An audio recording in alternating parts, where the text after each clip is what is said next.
టాలీవుడ్ లో ఒక సినిమా కోసం బాగా కష్టపడే హీరో ఎవరు అని అడిగితే తడుముకోకుండా ప్రతి ఒక్కరూ చెప్పే పేరు అల్లు అర్జున్. సినిమాకు ప్రాణం పెట్టేస్తాడు బన్నీ. డాన్సుల కోసం అయితే రోజుకి 20 గంటల పాటు కష్టపడతాడు. డాన్సులు మాత్రమే కాదు, తన పాత్ర బాగా రావాలని దానికోసం మేకోవర్ అవుతాడు. డిఫరెంట్ కాస్ట్యూమ్, హెయిర్ స్టైల్, ఇలా ఏదో ఒకటి ట్రై చేస్తూనే ఉంటాడు. ఇప్పుడు త్రివిక్రమ్ సినిమా కోసం బాగా సన్నగా కనిపించేందుకు సిద్ధమైపోయాడు బన్నీ. ప్రతి సినిమాకు తన నుంచి ఏదో ఒక స్పెషాలిటీ ఉండాలనుకునే బన్నీ నా పేరు సూర్య, సరైనోడు సినిమాల కోసం కండలు పెంచాడు. నా పేరు సూర్యలో మిలిటరీ సోల్జర్ గెటప్ కోసం కంటికి ఘాటు పెట్టుకున్నాడు. దువ్వాడ జగన్నాథం బ్రాహ్మణుల స్లాంగ్ నేర్చుకున్నాడు.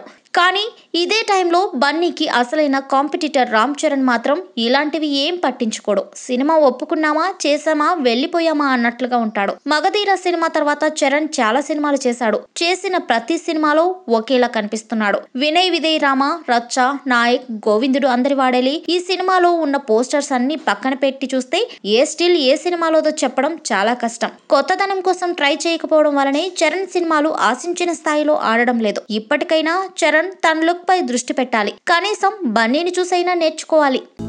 హలో, మిమ్మల్నే. యోయో టీవీ యాప్ డౌన్లోడ్ చేసుకున్నారా? ఇంకా లేదా? మీ యాప్ స్టోర్ కి వెళ్ళి వెంటనే డౌన్లోడ్ చేసుకోండి.